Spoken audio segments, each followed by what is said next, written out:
लीलावती देवी महिला महाविद्यालय के ऑनलाइन एजुकेशन में आपका स्वागत है। पिछली क्लास में हम लोगों ने पढ़ा था हिंदी की सभी ध्वनियों के शुद्ध उच्चारण। आज हम लोग पढ़ेंगे अंग्रेजी की ध्वनियों का उच्चारण। अंग्रेजी की ध्वनियों के ध्वनि का उच्चारण करने के लिए हमें ध्वनि तंत्र, स्वराघात, बलाघात, ताल, लय, रिदम आदि का ज्ञान आवश्यक है। इसके ज्ञान के बिना हम अंग्रेजी के अल्फाबेट का या शब्दों का शुद्ध उच्चारण नहीं कर सकते। तो सबसे पहले हम देखेंगे ध्वनि तंत्र। इंग्लिश में इसे कहते हैं साउंड सिस्टम। क्या होता है साउंड सिस्टम? अंग्रेजी में एक ही अक्षर द्वारा अनेक ध्वनियां उत्पन्न होती हैं। जैसे यहां पर देखिए हमने लिख रखा ए, और ए से एक शब्द बनता है ऑल, जहां पर ए का उच्चारण है अ। दूसरा ए वर्ण का ही दूसरा शब्द है हैड, यहां पर ए का उच्चारण हो रहा है ऐ।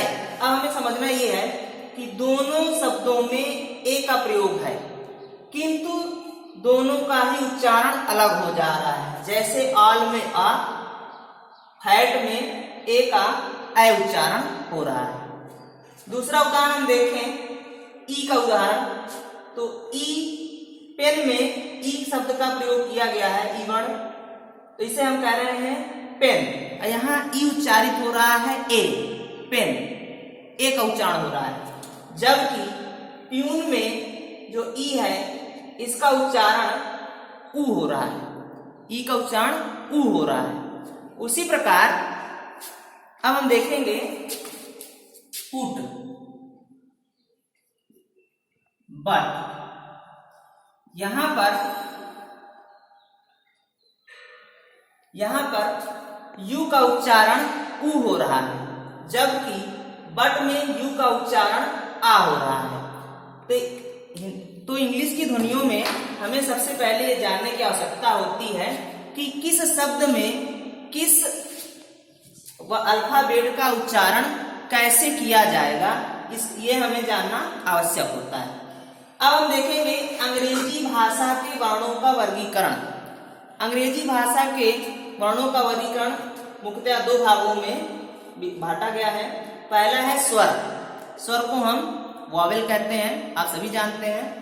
ये कितने हैं? 5, ए, ई, आई, ओ, यू। ये हमने प्राइमरी स्तर पर ही सीख लिया होता है। दूसरा है व्यंजन, कॉन्सोनेंट, इंग्लिश में कहते हैं B, C, D, F, G, H, J, K, L, M, N, P, Q, R, S, T, V, W, X, Y, Z, जिनकी संख्या 21 होती है। दोनों की मिलाकर 26 होती है।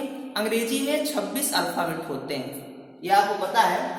इनका हमें शुद्ध उच्चारण करना आना चाहिए, तभी हम अंग्रेजी की ध्वनियों का उच्चारण सही कर पाएंगे, शुद्ध रूप से कर पाएंगे। अब दूसरा हमें देखना है स्वराघात, बलाघात। इंग्लिश में से हम कहते हैं स्ट्रेस। क्या होता है स्वराघात?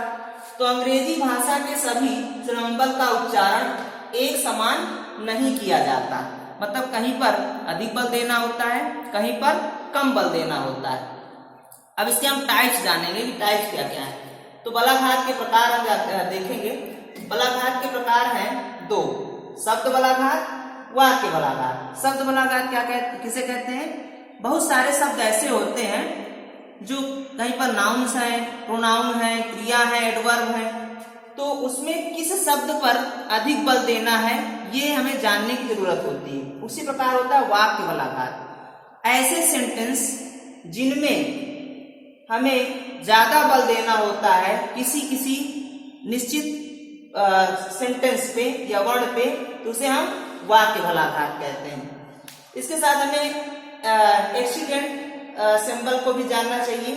एक्सीडेंट सिंबल क्या होते हैं कि जब किसी वर्ण में, किसी सेंटेंस में हम अधिक बल प्रदान करते हैं तो उसे हम एक्सीडेंटल सिंबल कहते हैं, वह विशिष्ट होते हैं। अब हमें यहाँ पर एक बात आ रही है कि ये सिंबल क्या होता है। तो वह शब्द जिनमें एक नाउन का मतलब एक वावेल का प्रयोग किया जाता है उसे हम सिंबल कहते हैं। अब अगला है ताल लय, इंग्लिश में हम कहते हैं रिदम। क्या होता है ताल और लय? तो किसी भी वाक्य की रचना अनेक शब्दों से की जाती है जो समान रूप से महत्वपूर्ण नहीं होते। मतलब जो सेंटेंस में या वाक्य में बहुत सारे ऐसे वर्ण हैं जो एक समान नहीं है। किसी पर कोई जो है मतलब ज्यादा ध्वनि करता है, कोई कम ध्वनि करता है, कहीं उतार होता है, कहीं चढ़ाव होता है। अब यहाँ पर हमें देखना है कि वाक्य के दो प्रकार होते हैं। ताल और लय में जो वाक्य प्रयोग किए जाते हैं उनमें दो प्रकार होते हैं। पहला होता है स्ट्रेस, ऐसे सेंटेंस में ऐसे शब्द जिन पर हमें ज्यादा तनाव महसूस करते हैं, मतलब ज्यादा हम बल देते हैं, उसे हम स्ट्रेस कहते हैं। जैसे नाउन, एडवर्ब आदि जो है सेंटेंस में ऐसे शब्द होते हैं जिन पर हम ज्यादा बल देते हैं। दूसरा होता है वीक फॉर्म, ऐसे शब्द जिन पर हमारी आवाज धीमी होती है वे वीक फॉर्म होते हैं, हम इनमें उतार रखते हैं बोलते वक्त, जैसे वर्ब, प्रोनाउन। अब हम देखेंगे स्वर शैली। स्वर शैली क्या है? तो अंग्रेजी की ध्वनियों में सेंटेंस का उच्चारण करते समय हमें आरोह अवरोह मतलब उतार चढ़ाव का प्रयोग करना पड़ता है, उसी को हम स्वर शैली कहते हैं। तो ये रहा अंग्रेजी की ध्वनियों का उच्चारण कैसे किया जाए। अब हम पढ़ेंगे अगला चैप्टर है लिपि की सभी ध्वनियों के लिपि संकेतों की पहचान कर शुद्ध रूप से पढ़ना। मतलब लिपि क्या है, कैसे हम इसको पहचाने, उसके संकेत क्या होते हैं और किस प्रकार से उसे हम शुद्ध रूप से पढ़ें। तो सबसे पहले हमें जानना होगा लिपि क्या है। तो भाषा को दृश्य रूप में स्थापित्व प्रदान करने वाले वर्ण प्रतीकों की परंपरागत व्यवस्था लिपि कहलाती है। अर्थात जो भी भाषा का दृश्य रूप है जिसे हम परंपरागत रूप से व्यक्त करते हैं, स्थायित्व प्रदान करते हैं, वह उस भाषा की लिपि होती है। अब हम अपने भारतीय लिपि विकास की बात करें तो इसके विकास की अवस्थाएं निम्नवत हैं। पहला है चित्रलिपि, शुरुआत में चित्रों के द्वारा अपनी बात को व्यक्त किया गया, इसी को चित्रलिपि कहते हैं। दूसरा है प्रतीक लिपि, जिसे आप सिंबल लिपि भी कह सकते हैं। हम किसी भी शब्द या किसी भी वर्ण को जब किसी प्रतीक के रूप में व्यक्त करते हैं उसे प्रतीक लिपि कहते हैं। दूसरा है भाव लिपि, भावों को व्यक्त करने के लिए हम जिस लिपि का प्रयोग करते हैं वो भाव लिपि है। इसके बाद ध्वनि लिपि, इसके बाद ध्वनि लिपि का विकास होता है।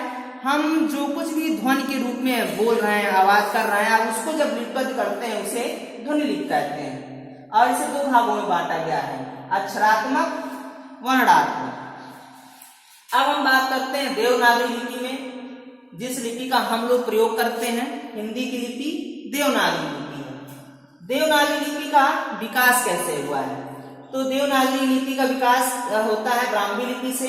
ब्राह्मी लिपि को दो भागों में बटी है, उत्तर शैली, दक्षिण शैली। उत्तर शैली भी तीन भागों में बटी है, गुप्त लिपि, कुटिल लिपि, नागरी लिपि। और फिर नागरी लिपि आगे चलकर पश्चिमी शाखा और पूर्वी शाखा में बढ़ जाती है। पश्चिमी शाखा के अंतर्गत देवनागरी लिपि का विकास हुआ है। इसके बाद हम देखेंगे देवनागरी लिपि का महत्व। तो हमारी जो देवनागरी लिपि है ये अत्यंत महत्वपूर्ण है। ये ऐसी लिपि है जिसमें किसी भी भाषा का लेखन किया जा सकता है, मतलब किसी भी भाषा का अनुवाद इसमें किया जा सकता है, किसी भी भाषा को अपनी लिपि में हम लिख सकते हैं। दूसरी खासियत हमारी लिपि की यह है कि देवनागरी लिपि में वर्ण का जो ध्वनि है, वर्ण का जो उच्चारण है, उसको उसी प्रकार से लिखा भी जाता है। मतलब लिखने और पढ़ने में दोनों का संकेत एक ही है। जैसे क, अब इसे हम बोल भी कर रहे हैं और लिख भी कर रहे हैं। तो ये हमारे देवनागरी लिपि का सबसे मुख्य बिंदु है कि हम जो बोलेंगे उसी को लिखेंगे, मतलब हमारा जो उच्चारण होगा, इसकी जो ध्वनि होगी उसी को हम लिपिबद्ध भी करेंगे। तो आज की क्लास में इतना ही। अगली क्लास में हम पढ़ेंगे इसको देवनागरी लिपि की मात्राएं और उसके संकेत। आज के लिए इतना ही, धन्यवाद।